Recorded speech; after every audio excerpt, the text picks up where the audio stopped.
Hola a todos, sean muy bienvenidos a un nuevo capítulo de Monopoly Inmobiliario. Aquí quien les habla, Paulina Armijo, tiene el agrado de poder presentarles un nuevo capítulo que será una actualización del mercado de subsidios con nuestra queridísima invitada, nuestra amiga de Monopoly Inmobiliario, Romina Traverso, subgerente comercial de la inmobiliaria Baker. ¿Cómo estás, Romina? Hola, Pauli. Súper bien. Un gusto estar nuevamente en tu programa. Gracias por invitarme. Han pasado muchas cosas desde nuestra última Demasiado. reunión de nuestro último podcast de Monopoly Inmobiliario. Sí, así es. Me imagino que has estado muy ocupada viendo todos los cambios y las dificultades. Sí, ha cambiado bastante el mercado. Bueno, hoy día vamos a conversar un poquito de los cambios que se han vivido desde la última vez, que fue 3 años más o menos. ¿2020? Mira, casi 4 años ya. Pasa volando el tiempo. Sí. Bueno, antes de iniciar, quiero dejar a todos los oyentes invitados a que sigan Monopoly Inmobiliario. Lo pueden hacer a través de nuestro podcast que está publicado en Spotify o bien a través de la página que está en LinkedIn, Monopoly Inmobiliario. Ro, así como bien tú lo estás mencionando, efectivamente, nosotros hace muchos años que ya no hablábamos de este tema y sería bastante bueno poder hacer una actualización de qué ha pasado actualmente en el rubro, especialmente en el mercado de subsidios.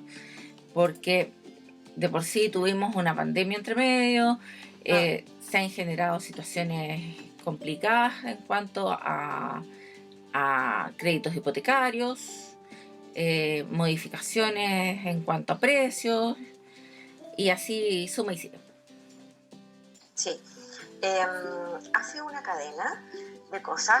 La pandemia trajo un aumento importante en el costo de los materiales y eso el Serviu reaccionó apoyando a las inmobiliarias y aumentando el valor de venta, que antes estaba en 2.200 UF, y post pandemia o durante la pandemia, debido, como te comento, a los altos costos en el aumento de los costos de los materiales, permitió subir en la mayoría de las comunas de Santiago a 2.400, a grandes ciudades de regiones, por ejemplo Rancagua, los valores hasta 2.600 UF, y en la región metropolitana hasta 2.800 UF, lo cual conlleva también el Serviu pensó, bueno, subimos el precio de venta, pero esto traería un desmedro en las familias, entonces también apoyó a las familias con un aumento en el subsidio base. Claro, en este caso tú estás mencionando específicamente los montos de tope máximo del subsidio del tramo 3, del Sí. DC1 tramo 3. Sí, claro, que es en el fondo el enfoque del subsidio automático del DS19, porque las personas enfocadas del DS1 también aumentó el valor de venta, pero para ellos no tiene ningún costo porque siguen manteniendo su ahorro y su subsidio para las familias vulnerables. En el Claro. tramo 2 también aumentó de las 1.400 hasta las 1.600 UF para los proyectos con DS19. Y todas esas 200 UF es en ayuda, como te comentaba, fue con el fin de ayudar a las inmobiliarias a solventar un poco este aumento en el costo de la mano de obra y en los materiales de la construcción, y para que no fuera transferido totalmente a las familias ese costo, también se aumentó en todos los tramos el subsidio base. Se transfirió una parte de esas, por ejemplo, en el tramo medio de 2.400 UF, esas 200 UF que se aumentaron, 125 UF aumentó el subsidio y 75 UF tuvieron que transferir a las familias en el aumento en su crédito hipotecario. ¿Ya? En el caso de la región metropolitana, que aumentó hasta 2.600 UF, fue mayor el monto que se transfirió a la familia, son 400 UF de diferencia, y de esas 400 UF, 125 aumentó el subsidio y el resto lo tiene que financiar la familia. Nosotros puntualmente como inmobiliaria Baker hemos hecho, debido a este aumento de precio, hemos hecho los esfuerzos para poder aumentar nuestro subsidio de integración social, que eso se adjudica mediante el aumento del porcentaje de familias vulnerables, ya para poder ayudar a las familias a darle un respiro. Entonces, si nosotros tenemos un mayor porcentaje de familias vulnerables, cuando presentamos nuestro proyecto, al Serviu y lo adjudicamos, son 50 UEFs más. Y esas 50 UEFs al final es un alivio para la familia. Y ustedes como inmobiliaria, ¿cómo han visto actualmente la situación de las ventas? ¿Se ha ralentizado para ustedes o se ha activado? Efectivamente, a pesar de que hoy día tenemos una buena velocidad de venta que nosotros consideramos buena, está alrededor de las 8 unidades mensuales en promedio entre todos nuestros proyectos, que es un buen número. Efectivamente se ha visto una baja, no solo para nosotros, sino que la UEF subió mucho durante la pandemia y las tasas de interés también subieron mucho en los bancos, y por más que los bancos han hecho hartos esfuerzos con hipotecazos, tratando de bajar las tasas a un 4, un 4,5, un 4,8, igual hay meses que hay bancos que llegan sobre el 5%. Si tú sumas eso y además sumas el valor de la UEF que ha subido mucho, el target de familia, el sueldo que tiene que tener hoy día la familia ha cambiado considerablemente. O sea, si hablamos cuando costaban las casas 2.200 UEF y hablamos de un tema pre-pandemia con tasas de interés que a lo mejor rondaban el 3% y una UEF bastante más baja, nuestras familias tenían que tener una renta para acceder a la casa de 2.200 UEF de alrededor de 900.000 pesos, 1.000.000. Hoy día, con el aumento de la UEF y el aumento de las tasas, la familia para acceder a una casa de 2.400 UEF tiene que tener una renta de alrededor de 1.300.000. Si nos vamos a la región metropolitana de 2.600 UEF, esa renta ya llega a 1,5 millones. Y por lo mismo se empezó a producir un problema entre el registro social de hogares, porque nos dicen tu registro tiene que estar en el 90%. Y también el Serviu reaccionó bastante bien a eso y nos dijo, ok, podemos tomar familias que estén en el 100% siempre y cuando, por ejemplo, si tienen un integrante, su renta no supere el 1.700.000, 1.800.000 aproximados. Ya son 2 integrantes, pueden tener una renta de 2.400.000 y así sucesivamente. Y todo esto ha sido en ayuda de sopesar un poco lo que ha generado que nos pidan mayor renta y que efectivamente esté cada vez más difícil para las familias que ganan hoy día 1 millón de pesos más o menos como renta familiar. No siempre es una persona sola, a veces tienen que complementar y llegan a 1 millón, 1.200.000, les cuesta mucho tener el crédito. De hecho, es súper interesante. Mencionaste un montón de temas que yo digo, wow, quiero opinar. Hay un montón de temas que planteaste y que son súper interesantes, que vamos a ir tratando por puntos. Pero lo que hablas respecto del público objetivo, los compradores de subsidios, es súper interesante. Porque efectivamente siempre tú ves por todos lados que el MIMBU lo que más declara es que tienes que ser parte de un porcentaje del registro social de hogares. Y hace un tiempo atrás salió una publicación que indicaba que para el DS19 podía ser hasta el 100%, pero condicionado a, como tú decías, a ciertos rangos de ingreso. Sí. Y es llamativo porque efectivamente yo he visto publicaciones de proyectos en donde te indican renta mínima 1,5 millones. Y es complejo porque a la larga, cuando tú empiezas a estudiar a los grupos socioeconómicos, tú sabes que por tendencia de toda la vida el subsidio siempre estaba destinado al grupo C3, pero cuando empiezas a hablar de 1,5 millones, te estás yendo a un grupo C2. Entonces también se ve un indicador claro que al final está tan encarecido el mercado de las viviendas que finalmente el C2, que antes quería aspirar a un tipo de producto, ya no puede aspirar a eso y tiene que empezar a reducir esa aspiración a otro tipo de producto. Sí, nosotros por lo general lo que les recomendamos al grupo C2, si es que es una persona sola y no puede complementar renta y está alrededor de una renta de 600, 700.000 pesos, dependiendo de su registro social de hogares, hoy día, por ejemplo, para postular un tramo 2 llega al orden del 80% en el registro social de hogares y la persona cumple y está más o menos ahí en la renta, sí, nosotros le recomendamos que efectivamente postule a ese subsidio para que pueda optar a una casa de un valor menor. Porque también es súper complejo, porque el banco para poder complementar renta no es tan simple como que ya yo gano 600.000 y mi pareja gana 600.000 y lo juntamos y hacemos 1,2 millones, sino que tiene que haber un titular y un codeudor solidario, que se llama en algunos casos, y el titular igual tiene que tener al menos una renta de 800, 900 mil pesos, porque el codeudor aporta con una parte de su sueldo, no es que se sumen. Y ahí, por ejemplo, entran algunas mutuarias que hoy día están trabajando para poder ayudar a las familias del segmento C3, están trabajando con ese modelo, pero son mutuarias muy puntuales, de que suman yo 600, el otro 600, hacemos 1.200.000, muy puntuales, pero efectivamente las mutuarias han salido con ese producto para que las personas puedan acceder a una vivienda, porque si no es bastante complejo. ¿Pero con tasas de interés similares? No, mucho más alta que los bancos. Sí, sí, eso es lo complicado. De todas formas, ¿sabes qué me llama la atención? Efectivamente, yo sé que para la situación actual de mercado, la tasa de crédito hipotecario es alta, pero si miramos hacia 10 años atrás, estábamos con tasas promedio muy similares a estas. La diferencia está en que las condiciones de mercado eran completamente distintas. Sí, pero ¿sabes qué? Yo creo que no ha sido solamente la tasa de interés lo que ha afectado, porque yo creo, una opinión súper personal, que una tasa de un 4% es bastante sana para el mercado. Un 4, 5, es bastante sana, y como dices tú, efectivamente hace 10 años atrás podíamos encontrar tasas similares, y por ejemplo, si yo lo converso con mi mamá le encanta decir que cuando ella compró la casa en los años 80, la tasa era de un 12%, y imagínate, hoy día el mercado se va a un hoyo profundo con esa tasa. Sí. Yo creo que lo que más ha afectado al mercado efectivamente es la UEF.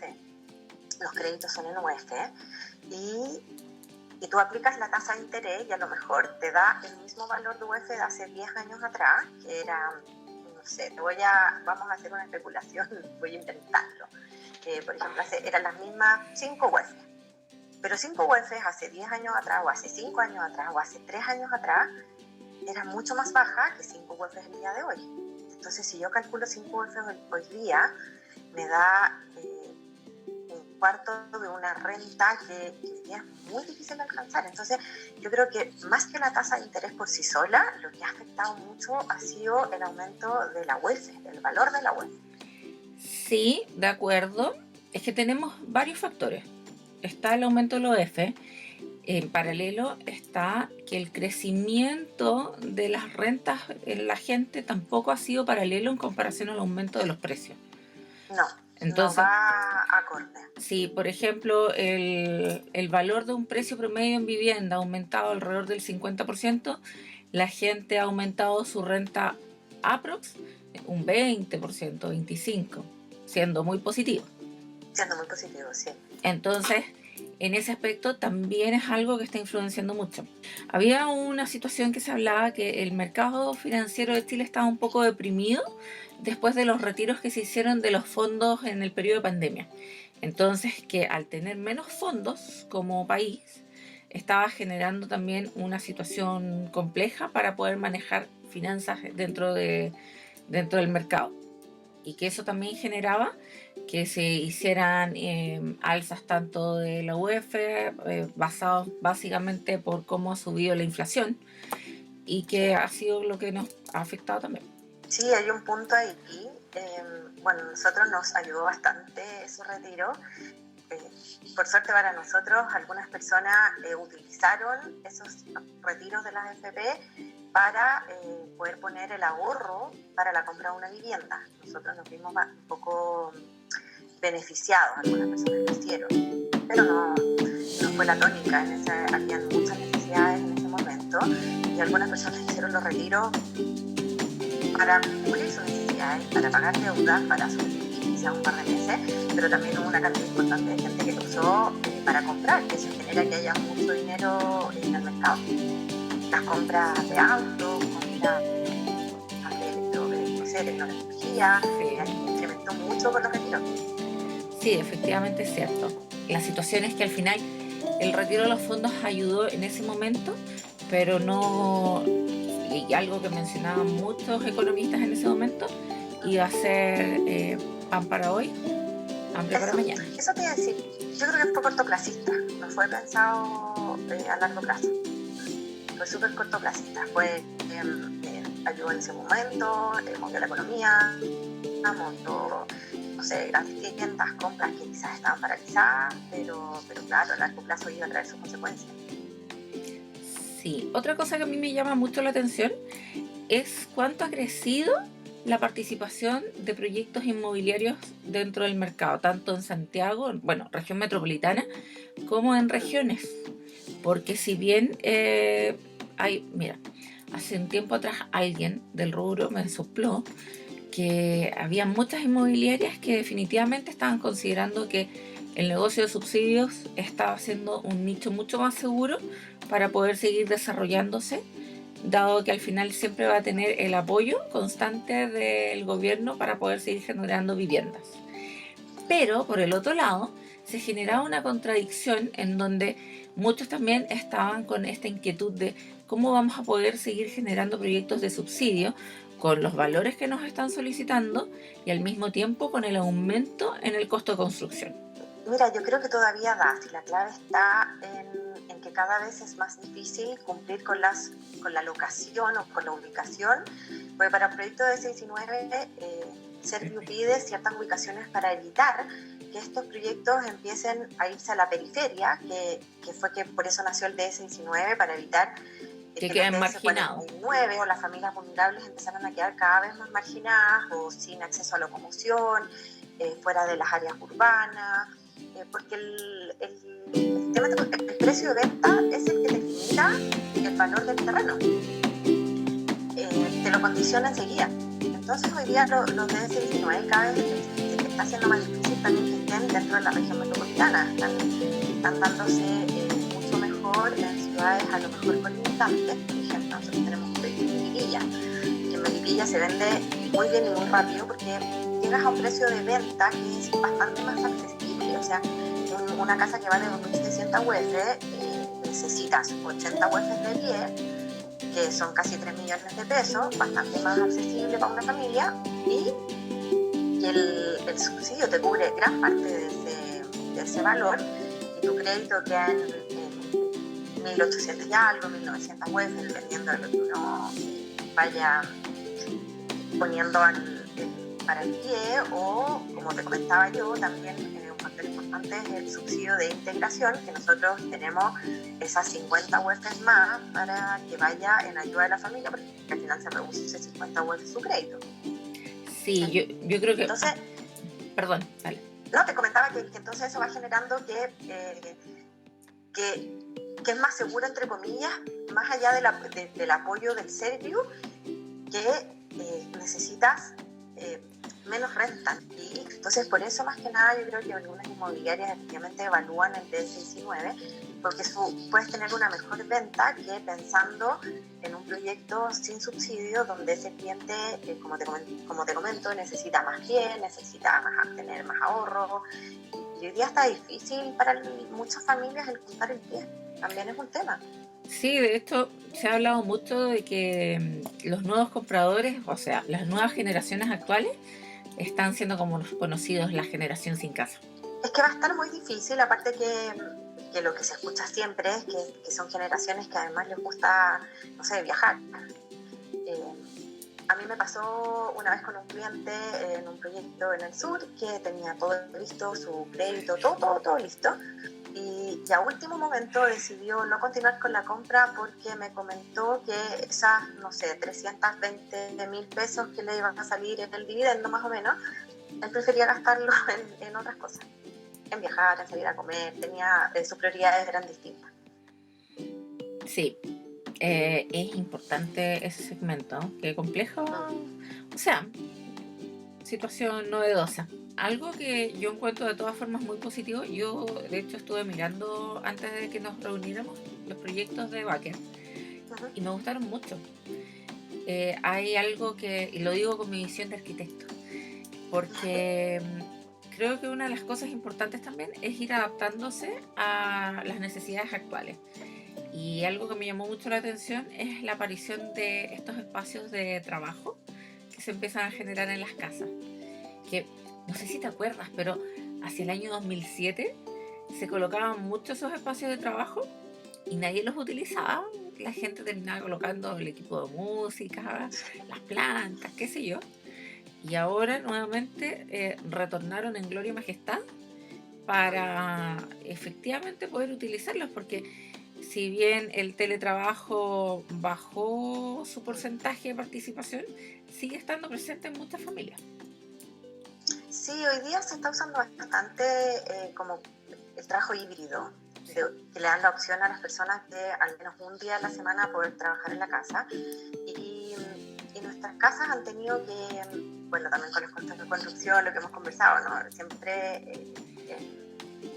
en pos de ir mejorando, a pesar que tenemos que ir achicando un poquito y irnos ajustando a los costos de construcción para poder seguir ofreciendo a las casas, a nuestros clientes una buena casa.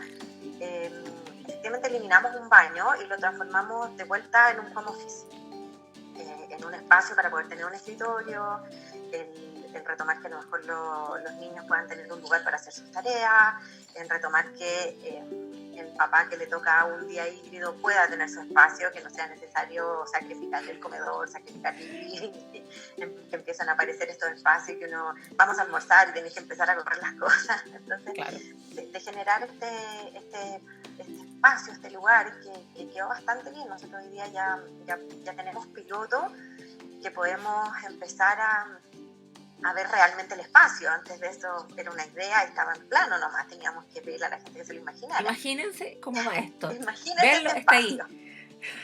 Sí.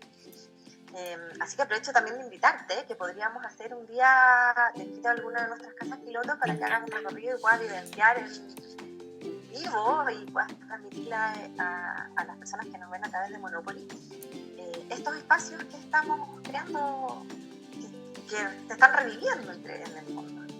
Me encanta la idea. Yo feliz voy cuando tú quieras. Vamos a ir a hacer una visita, pero lo importante es poder reflejar cómo efectivamente es una casa de Baker y que la gente lo vea desde su perspectiva. Sí, le hemos puesto harta cabeza a que sean habitables, de no perder la habitabilidad de las casas, que sean espacios cómodos para la familia, que sean útiles en su día a día, que sean espacios vivibles, que sean cómodos. Maravilloso. Me parece espectacular. ¿Sabes otra cosa que me mencionaste que me quedo dando vueltas? Es lo que mencionabas respecto a cómo se han ido modificando los valores dentro del subsidio, los permisos que se fueron generando para que las viviendas pudieran tener más opciones de venta. Y es algo que me llama la atención porque en particular no es algo que se mencionara públicamente a viva voz como lo que se sucedió cuando se anunció el aumento en el subsidio para sectores medios. A ver, este anuncio se hizo a mediados de mayo, en donde básicamente lo más relevante que mencionan es que el subsidio iba a aumentar hasta 3.000 UF. Y por lo que tú me comentas, es algo que ustedes ya vienen aplicando desde hace un buen tiempo. Sí, yo creo que no fue tan público porque se aplicó solamente a los proyectos con DS19. Y es una ventaja que tienen los subsidios o la gente que ya tiene un subsidio en su mano, un subsidio adjudicado. Si lo aplican en un DS19, efectivamente los beneficios aumentan porque nosotros tenemos dos subsidios más que son especiales y que son únicos para los proyectos con DS19, que es el subsidio de integración y el subsidio de captación. ¿Cuál es el subsidio de captación? De captación va por tramo, según la cantidad de subsidios que yo logro captar. Por eso se llama de captación, que pueden ser tramo 1, tramo 2, tramo 3, DS49, es independiente, pero por yo atraer personas que tengan un cartón en la mano, por decirlo así, y lo apliquen en mi proyecto con DS19, yo gano más subsidio de captación que al final se traduce al cliente. Puede aumentar 50 UF, 100 UF más de lo que tengo como base. Entonces siempre también hay mucho apoyo del Serviu de contarle a las personas que cuando se adjudican un subsidio, de contarles que pueden ir a usarlo en un proyecto con DS19 y tiene esta ventaja de que si yo tengo mi subsidio, por ejemplo mi tramo 3, que solamente lo puedo aplicar hasta una vivienda, un valor de 2.200 UF, y mi subsidio de ese tramo 3 son 250 UF. Si yo voy con mi tramo 3 y lo aplico en un D6 y 9, puedo optar a una vivienda de 2.400 UF como tope de venta, pero mi subsidio ya no vale 250 UF. Mi subsidio puede costar 500, 550, 600, 650 UF. Entonces, yo gano porque capto ese subsidio. Y ahora, al final, bueno, yo no gano nada, entre comillas, yo lo hago. Yo gano porque le puedo traspasar eso al cliente y disminuir su crédito hipotecario y llegar a un público que no llego quizás con esas 50 veces más de crédito. Tú ganas haciendo clientes felices.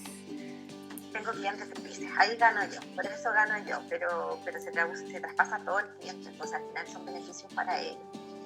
Qué buen dato. Yo en verdad desconocía absolutamente el subsidio de captación y creo que es muy relevante ir mencionando estas cosas porque probablemente también hay gente que está dentro del rubro y que tampoco los conocen en profundidad. No, puede que no, pero así se desglosa el D6 y 9. El subsidio de D6 y 9 se compone de estas tres variantes: subsidio base, que es el subsidio que tiene el DS por ser DS, el subsidio de integración, que se adjudica cuando yo me gano el proyecto, me gano el subsidio, y después tiene este de captación que varía. Ese de captación al final se cierra cuando yo ya tengo mi recepción final y voy a pedir la nómina, ahí se cierra con el porcentaje de captación que yo tengo, entonces ese es variable.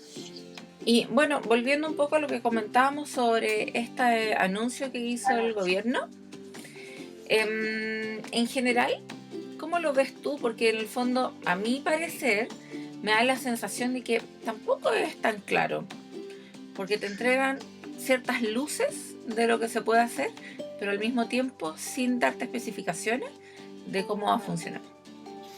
Por lo que yo entiendo, porque como dices tú, creo que le faltan algunas especificaciones o algunas instrucciones un poco más claras, pero yo entiendo que esto no se aplicaría para proyectos con D6 y 9, sino que es, por ejemplo, para el caso de esta persona que hoy día tiene un tramo 3, que no quiere vivir fuera de Santiago, no quiere vivir fuera de una ciudad, que yo creo que al final se va a traducir va a tener más beneficios para las personas que viven en Santiago. Porque fuera de Santiago hoy día sí hay proyectos con D6 y 9 que son de muy buena calidad, no solo los nuestros, sino que un montón de oferta. Pero en Santiago falta oferta y si yo soy de Santiago y me gano, por ejemplo, un tramo 3 y lo quiero usar en un proyecto, ese tramo 3 me cubre un valor solo hasta 2.200 UF, en Santiago no lo puedo usar en ninguna parte. Pero si me dejan usar este tramo 3 y lo aplico hasta 3.000 UF, ya se me abre un abanico de oportunidades un poco más amplio en Santiago, sobre todo. A lo mejor, no sé, pues proyectos en Ñuñoa o proyectos en la Florida, de valores de un dormitorio, dos dormitorios que estén bajo ese monto, bajo las 3.000 UF, y se van a ver beneficiados de atraer a estas personas que no quieren salir de Santiago y tienen un tramo 3, por ejemplo. Claro, pero hay algo que a mí me llama la atención y que me genera un poco de inquietud. ¿Cuán factible ves que la gente efectivamente pueda aumentar su capacidad de ahorro? Está difícil. Yo creo que hoy día uno de los grandes desafíos para Santiago, sobre todo, es que este apoyo de poder comprar viviendas hasta 3.000 UF con un tramo 3 adjudicado vaya también de la mano para hacer ciertas excepciones de parte de los bancos de prestar el 90%, porque si yo compro una vivienda de 3.000 UF, el subsidio en ese caso me cubre 250, pero si el banco me pide el 80%, sigo teniendo un problema, sigo necesitando 350 UF de pie. Claro. No necesito 600 como lo necesitaría si no tuviera subsidio, pero igual necesito 250 UF. Entonces, el Servio está haciendo un tremendo esfuerzo para apoyar a esas familias y apoyar también, yo creo que un poco el mercado, a las inmobiliarias que están hoy día súper frenadas, en Santiago sobre todo, pero también hay que encontrar la forma de cómo incentivamos a los bancos, por lo menos, a las personas que tengan ese subsidio a pedirles menos bien. Ok, lo que pasa es que dentro de los requisitos que se generan en este anuncio es que las personas tienen que generar un aumento en su ahorro. Claro, pero hoy día en vez de las 80 UF van a pedir 100, creo. No, 160. 160, el doble. De todas maneras, si yo sumo 160 más 250, no llego igual al 80%. No, por supuesto que no. Por supuesto que no, pero mi inquietud es que al final la situación es compleja de ahorrar en este momento. Sí, va a costar, pero igual es una tremenda ayuda. 160 UF son 6 millones versus si fueran, no sé, las 250 que hoy día te da el ahorro, o sea, que te da el subsidio, igual es menos de la mitad. Entonces, igual es un tremendo apoyo. Sí. Ahora, sí. no podemos obviar el ahorro, siempre tenemos que incentivar el ahorro. Siempre. Totalmente de acuerdo, pero creo que eso es mucho más aplicable para ciertos segmentos socioeconómicos que para todo el núcleo en general. Lo que pasa es que también al aumentar el valor de venta de 2.200 a 3.000 UF, efectivamente vas a tener que llegar a otro público. Sí, también es cierto. Pero hoy día también el tramo de las 3.000 UF está siendo súper compleja, no solo por el pie que necesita tener esa familia, sino que lo que te comento, o sea, hoy día para una casa de 3.000 UF ni siquiera tanto, hace 2 años atrás, pensando sin subsidio, hace 2 años atrás la renta era alrededor de 1.400.000. Hoy día esa misma casa de alrededor de 3.000 UF, la renta está aproximadamente en 1.800.000. De hecho, yo creo que esa misma situación generó mucho endeudamiento en este periodo, en este par de años. Sí. Porque mucha gente, para evitar desistir y que le cobraran la multa, terminó tomando créditos de consumo y se sobreendeudaron. Sí, creo que hay una gran deuda, a nosotros nos ha pasado, sobre todo en ese segmento, de la gente bien endeudada de la pandemia. Esperamos que esto siga mejorando. Creemos que finalmente el subsidio y las viviendas de subsidio son una muy buena opción para la obtención de vivienda. Así que yo espero de verdad que el mercado de subsidios siga repuntando y que siga teniendo la fortaleza que ha tenido en estos últimos años. Sí, yo creo que el DS-19 es un muy buen programa y es un programa que tiene que seguir potenciándose porque es una muy buena alternativa para todos los sectores, para las familias vulnerables de no quedar aislados o quedar fuera de las zonas urbanas y para las personas del segmento medio poder acceder a una vivienda también es un tremendo aporte. ¿Ustedes actualmente están con proyectos tanto en regiones como en región metropolitana, pero tienen en carpeta algún futuro proyecto? Sí, postulamos 5 proyectos, no voy a decir dónde, secreto todavía. 5. Este año ya se cerraron las postulaciones el 31 de mayo para los proyectos de DS-19 y esperamos saber más o menos en octubre cuánto nos adjudicamos, pero postulamos 5 proyectos. Nuestra idea es mantener más o menos esa cartera. Maravilloso. Ojalá les vaya muy bien. Espero. Bueno, Rob, creo que esto ha sido todo por el capítulo de hoy. Yo te agradezco mucho esta contundente información que nos has entregado y que has podido compartir con el rubro. Muchas gracias a ti por la invitación, Pauli. Siempre un gusto. Genial. Y estoy feliz, coordinémonos. Yo feliz de ir a visitar cualquier proyecto de Baker. Súper. Cuídate, que estés muy bien. Muchas gracias a todos los oyentes por participar. Les recuerdo que todos los capítulos son publicados a través de Spotify, como ustedes bien saben, y que al mismo tiempo los pueden encontrar en la página de Monopoly Inmobiliario por LinkedIn. Que estén bien, cuídense. Chao. Muchas gracias, chao.